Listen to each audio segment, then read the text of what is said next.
ஆளாக்கு உலக பிரகாரமான ராஜா சொல்றான். அந்த ஜனங்களை பார்த்து, அது சாதாரண ஜனம் கிடையாது, அது பிரித்தெடுக்கப்பட்ட ஜனம், அது எங்கேயும் சேராது, அது களவாத ஒரு கூட்டம், அதை பாரு, அது ஒரே மாதிரி வருது. அதை பார்த்த உடனேதான் அந்த ராஜாவுக்கு பயமே வந்தது. இன்னைக்கு இந்த சாத்தானுக்கு என்ன தெரியுமா பயம்? உலகத்தோட கலக்க ஆரம்பிச்சானா இதை நம்பி 5 மணி நேரம் ஜெபம், 5 மணி நேரம் சீரியல்.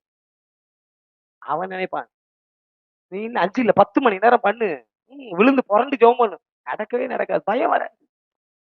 எங்க ஒரு இடத்துல தேவனுடைய வார்த்தைக்கு கீழ்ப்படிஞ்சு நீ 1/2 மணி நேரம் ஜெபம் பண்ணி பாரு, சாத்தான் பயப்பட ஆரம்பிச்சிருவான், பிரச்சனையை கொண்டு வர ஆரம்பிச்சிருவான். ஏன் தெரியுமா? உன் ஜெபம் எப்படிப்பட்ட ஜெபமா இருக்கணும் தெரியுமா?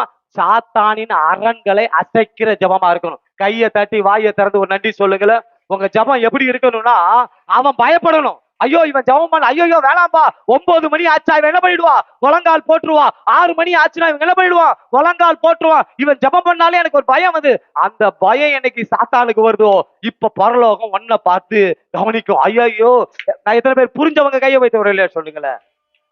எத்தனை பேருடைய ஜெபம் சாத்தானுக்கு வேட்டாரு. கிறிஸ்தவனை டிஸ்டர்ப் பண்ணாத, அவனை அசால்ட்டாக. எல்லா கிறிஸ்தவனும் கிடையாது, ஜெபிக்கிற கிறிஸ்தவன், உபவாசிக்கிற கிறிஸ்தவன், அவனை மட்டும் நீ டிஸ்டர்ப் பண்ணிடாத.